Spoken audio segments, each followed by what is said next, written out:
Ciao, tifoso bianconero, muito bem tornato ao Finestra Bianconera, esse canal que fala da Juventus de Turim, aqui no Brasil, aqui em São Paulo. Hoje, dia 16, deixa eu ver aqui, dia 16 de junho, festas juninas, festa do Mundial. Antes disso, espalhe para os seus amigos que existe um canal que fala da Juventus de Turim no Brasil, sempre com muita imparcialidade, óbvio, e não esqueça de ativar o nosso sino. Esse sino aqui, bonito, imponente, com as cores da Itália e que faz fortes badaladas. Se você for inscrito, você não perderá os próximos vídeos, e se você ativar o sino, muito menos. Aliás, sendo inscrito, você concorre a prêmios do Finestra Bianconera. Em dezembro,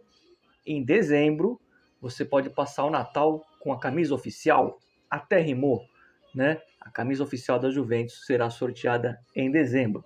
Até lá, haverão outros sorteios, como tivemos nessa temporada, de camisetas personalizadas no canal, da Juventus, evidentemente, e você, se for inscrito, vai participar, obviamente, e vai poder concorrer, né? Por exemplo, o meu amigo Thiago Bonapace, um abraço para Laguna, no sul do Brasil, está ali dando pulos de alegria, porque hoje chegou na casa dele a camiseta que ele ganhou. Olha que bonita que ficou a camisa, né? Combinando com as barbas do Thiago. Porque aqui você não perde e não empata. Aqui você só ganha e ganha no tempo normal. A prorrogação é o tempo que leva para chegar até a tua casa a camiseta, né? Assim como os outros que ganharam aqui no canal. Você pode ser o próximo. E não apenas camisa, no próximo campeonato haverão outras premiações. Então fique ligado. E vocês viram aí na capa que eu coloquei os jogadores da Juventus galgando na zebra como se fosse um cavalo, indo diretamente para o Mundial. Vou abrir um parênteses aqui, né, antes de falar um pouco das informações de hoje, notícias, especulações, verdades e mentiras. E a lista do Tudor, o que será que é essa lista? Você já vai entender. Abro um parênteses dizendo que estou surpreso, mas não muito, né? Porque os times estão colocando força máxima, pelo menos na primeira rodada do Mundial, né? Vocês viram aí o Paris Saint-Germain, que venceu de 4 o Atlético, porque de 5 é só na Inter, né? Os dois times com força máxima, e outros times também estão jogando com força máxima, mas é óbvio, isso é uma coisa que realmente me surpreendeu. Eu não esperava que fossem colocar força máxima, porque eu garanto para vocês, se dependesse da vontade dos clubes e dos jogadores, eles estariam de férias, não estariam jogando. E existe o risco de ter uma lesão e perder alguns jogadores para o início da próxima temporada, inclusive a Champions, que começa no final de agosto, se eu não me engano. Então, me surpreendeu eles estarem jogando com força máxima. Mas, é preciso dizer que há poucos dias do Mundial, a FIFA aumentou por participação e, claro, a cada fase que você avança, aumenta ainda mais. No mínimo 100 pilas, né, nessa situação de participar desse torneio. É dinheiro. Porque, lógico, se você não tiver um chamariz, se você não tiver uma isca, os clubes não iam participar mesmo. Ou iam colocar um monte de jogador reserva. Mas, como houve um aumento do cascalho, evidentemente que os clubes, né, não vão também rasgar dinheiro. Dito isso, né, e fechando esse parênteses, a Juventus vai estrear depois de amanhã, quarta-feira, às 10 horas da noite, né, contra um time árabe, Al Ain, se eu não me engano, o nome do time, e o Bremer é o único que não deve jogar esse Mundial. Por enquanto é isso, né? não sei se vocês viram aí a entrevista do Gambiasso, né? E quando a gente fala de informação, a gente tem que ter aquela responsabilidade. Para quem não viu a entrevista, o Gambiasso falou o seguinte.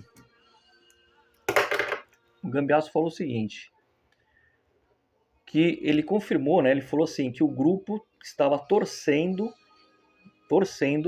para a renovação do Tudor. Então isso vem de encontro àquilo que eu falei uns dias atrás, que eu falei, lembra? Parece que o grupo quer o Gambiasso.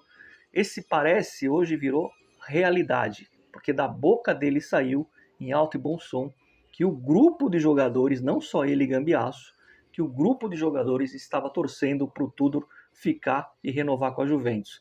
E aí ele completa dizendo que o Tudor foi muito bom no sentido motivacional e que o Tudor deu uma nova vida para os jogadores, uma nova vontade de buscar os resultados. São palavras do Gambiasso, né? E aí fez lá um elogio ao Mota, mas foi um elogio muito seco, porque quando ele fala do Tudor, ele fala com um entusiasmo muito grande, e do Mota já não é bem assim. Disse que é um grande treinador, óbvio, vai falar que é ruim, mas disse que alguma coisa ali não rolou. É o máximo que ele pôde falar. Eu falava que tinha algum problema de vestiário, né? Claro que a gente tem que sempre tomar cuidado com essas informações, mesmo que quem passa para mim é de confiança, tem que tomar cuidado. Mas o Gambiasso hoje confirmou tudo aquilo que a gente falou durante a temporada. E no final aí, que o grupo todo estava fechado com o Tudor, torcendo para ele ficar, porque o Tudor trouxe uma nova vida para eles, né? Inclusive ele Gambiasso. Então, não sei se vocês viram essa entrevista, mas ele falou isso hoje, né? E isso me remete a dizer que o Gambiasso deve continuar na Juventus, porque não teria sentido, claro que ele fala dele e do grupo querer o Tudor, porque o Milan quer o Gambiasso, está em cima do Gambiasso, né? Mas a proposta até agora que é bom nada. Contatos, sim. Contato do Milan com a gente do Gambiasso, sim. Mas a proposta não chegou na mesa da Juventus ainda. E se não chegar, ele vai ficar, tá? Isso é importante a gente falar, trazer a palavra do jogador em relação ao ambiente de bastidores. E aí, eu coloquei aí a lista do Tudor, né? Que lista é essa, Mário? Isso aqui também é uma informação, não sei se é exclusiva, mas é quase isso. O Tudor, ele fez um pedido de 3 jogadores, já falei, né? Um centro-campo, um jogador de armação, um atacante de área e um defensor. Mas essa lista que eu vou passar para vocês são de 6 jogadores que ele não quer que a Juventus venda por hipótese alguma, porque a Juventus precisa vender para fazer o mercado antes de trazer os seus jogadores que o próprio Tudor pediu. E, segundo o Tudor, os 6 jogadores intocáveis que ele não quer que vende de jeito nenhum são o Bremer, o Locatelli, o Yildiz, o próprio Gambiasso, o Thuram e o Gatti. O Gatti que o Napoli tem um forte interesse. Então, repetindo, Bremer, Locatelli, Gambiasso, Yildiz, Thuram e Gatti são os jogadores que o Tudor não abre mão e pediu para a Juventus não negociar, em hipótese alguma. Os outros seriam todos negociáveis. Existe uma voz aí, não posso confirmar. O que é quando eu falo que eu não posso confirmar? É que eu não tenho essa informação. E se eu não tenho, talvez não seja verdade. Mas que algum clube da Premier tem um interesse no Di Gregório. É um grande goleiro e esse clube tem nome e sobrenome, Manchester City. Me faz lembrar a partida que nós vencemos o City por 2-0 na Champions, em Turim, aonde o seu Di Gregório teve uma atuação de gala.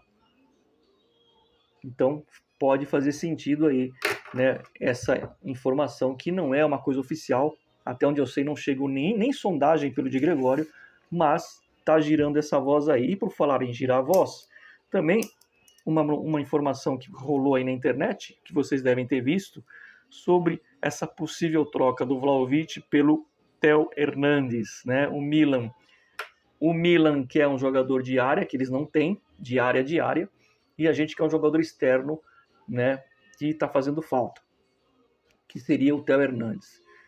É verdade isso? É mentira? Não sei, tá? Não vou aqui dizer para vocês que existe contato, que existe negociação. O que o Milan quer o Vlahovic, sim, é verdade e verdadeira. Mas que pode ter uma troca com o Theo Hernandes, não sei mesmo se isso procede. Se o Theo Hernandes estiver... Agora eu vou dar uma opinião, não é informação. Opinião do torcedor Mário. Se o Theo Hernandes estiver bem fisicamente, eu acho uma troca muito válida. Porque eu não quero que o Theo Hernandes vire um Nico Gonzalez 2.0. Quando o Nico veio, eu questionei isso. É um bom jogador, mas ele está bem? O tempo mostrou que não. Então eu não sei qual é a real condição do Nico Gonzalez. Eu não quero trazer um nome, eu quero trazer o jogador em forma, tá? O Nico Gonzalez que a gente, o Theo Hernandes que a gente imagina em sua plenitude da forma, é muito bem-vindo nessa troca, porque quando um grande clube se desfaz de um grande jogador, alguma coisa tem, né? Isso vale para os dois lados, porque o Vlahovic chegou com pompas de bom jogador e de repente no Milan ele pode até se dar bem. Tomara que não porque eu desejo o mal dele, mas porque é nosso rival, óbvio, né? Então assim, essa informação pode ser verdade? Até pode, porque o Milan quer muito o Vlahovic. Só por isso eu acreditaria, mas de fato, de concreto, niente, nada vezes nada. Eu vou terminar o vídeo dizendo o seguinte, voltando para o Mundial, espero que a Juventus, já que os clubes estão com força máxima, que entre com vontade máxima, pelo menos, né? Que entre com vontade de querer ganhar esse título. Claro, vamos correr por fora, não somos favoritos nem de longe, mas o Tudor disse que não está lá para participar. Esse tipo de pensamento eu acho muito válido. Juventus não pode entrar só para competir. E quem sabe, né, vocês que acompanham o canal, os últimos anos a gente fez pré-temporada nos Estados Unidos. Inclusive batemos aí o Milan, batemos o próprio Real Madrid. Claro que eu sempre falei na pré-temporada, esse tipo de jogo é só para carregar as pernas, não vale nada, né? Estou fazendo aqui uma brincadeira, uma analogia. A gente bateu o Real Madrid com o Vinícius Júnior de tudo, ganhamos de 2-1, tudo muito, muito bonito. O Fagioli jogou demais naquela ocasião. Mas quem sabe tem um jogador aí que pode ser titular nos jogos do Mundial. Por que não o tão criticado por mim, né? O McKennie. O cara vai estar jogando em casa. O cara vai estar jogando diante da sua torcida pessoal, né? Vai jogar solto, vai jogar no quintal de casa. Quem sabe ele não possa tomar conta ali daquela faixa do campo e ser um destaque e ser útil para a Juventus? Por que não? Pelo menos no Mundial, jogando nos Estados Unidos, na sua casa, ele pode ser útil. Então, eu entendo sim que existe uma empolgação muito grande. Eu acompanhei um pouco os jogos do fim de semana, não vi o jogo na íntegra do Paris Saint-Germain, não vi o jogo do Palmeiras, vi o final do jogo, vi um pedaço do jogo do Botafogo. Estava passando o Chelsea agora. Aliás, as tribunas estavam vazias no jogo do Chelsea, hein? Olha o fracasso aí, olha o fracasso de público. As tribunas estavam vazias. Claro, tinha meia dúzia lá, não é que estava vazio. Mas enfim, é importante esclarecer o seguinte. Para os clubes, financeiramente, vai ser bom porque a FIFA aumentou o valor no final aí, antes de começar. Mas para o torcedor do clube europeu, não é o mesmo entusiasmo que tem o torcedor brasileiro. Aí você vai dizer, mas eu vi muito torcedor ontem do Porto lá, por exemplo, do próprio Atlético. São pessoas, são grupos isolados que vão para lá, né? Ou alguns já moram por ali, ou alguns foram para lá especificamente para ver, mas não dá para você pegar o percentual de uma torcida, por exemplo, do Atlético de Madrid, vai 1/3 da torcida para lá, único e exclusivamente para ver o Mundial. De repente, coincide deles irem para lá, para ir para Disney, faz uma coisa só. Vamos ver o time do coração e vamos fazer férias nos Estados Unidos. Né? Muitos amigos meus italianos, nessa época do ano, viajam para os Estados Unidos, com ou sem Mundial.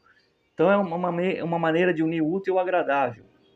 Não é igual aqui que muita gente vai de propósito, né, para assistir o jogo, para assistir os jogos do seu time, como a gente viu aí torcedores do Flamengo, do Botafogo e do Palmeiras, por exemplo.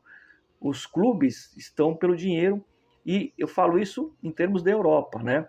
Não me parece que na Europa os torcedores que estão ali nos seus respectivos países pararam nos bares para ver o jogo.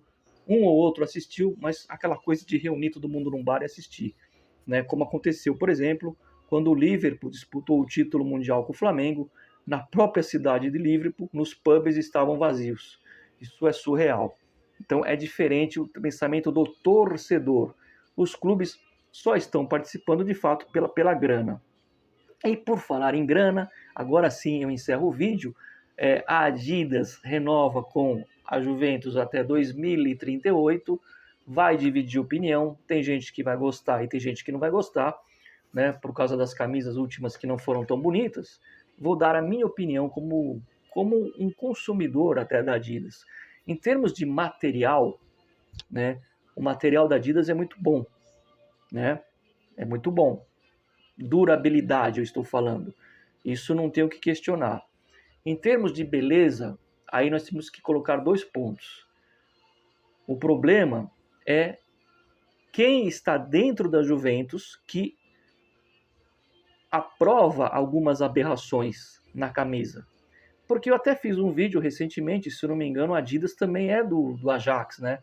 E o Ajax fez uma camisa linda, tradicional, é Adidas. A própria Adidas fez camisas muito bonitas da Juventus. A de 2015, com o distintivo antigo, né, que marcou muito a época do Dybala e do Pogba. A primeira camisa com esse novo distintivo em 2018, né, com toda a listrada, que ela tinha uma gola com um botãozinho aqui, é linda.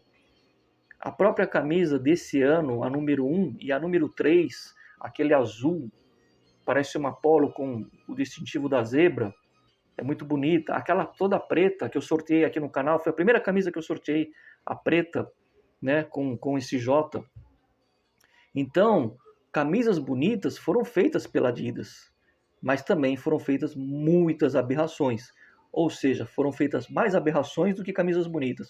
Isso não é a Adidas em si, mas o principal é aquele que está lá dentro e aprova. E aí vem toda a questão do marketing, vem toda a questão da Juventus querer fazer uma imagem de globalização, que passa pela mudança do logo, porque tirou-se o distintivo de Turim para dizer que a Juventus não é de Turim e sim do mundo, né? E, para quem não sabe, existia um acordo lá atrás, quando teve a mudança, que teríamos um casamento entre Juventus e Adidas, os dois em comum, por causa da marca das 3 listras, tá? E isso vai se confirmando pelo jeito. E passa pelas redes sociais, que você vê aí a Juventus querendo abraçar a moda, fashion, querendo atingir um público que não gosta de futebol, né? E como que você vai atrair um público que não gosta de futebol? Lançando camisas absurdas, né? Principalmente as camisas número 3, que a gente viu recentemente uma camisa na época do Ronaldo, toda laranja, nada a ver. Para quê? Para atingir esse público. O que eu acho que deveria ser feito? Ao invés de fazer 3 camisas, faz 4. Essa 4ª camisa, faz uma camisa de jogo para esse público aí. E joga uma vez só, que é justamente para atrair esse público. Acabou. Porque já que é dinheiro, né? Porque a gente tem que ver também se a Adidas paga mais que a capa, ou paga mais que a Nike, tem que pensar na parte financeira também. Ponto final, é isso que eu penso. Aliás, quinta-feira, vídeo imperdível da coleção de camisas. Esse aí é imperdível. Like no Finestra, nos vemos. Sempre Forza Juve. Fino alla fine e vamos jogar o Mundial com responsabilidade.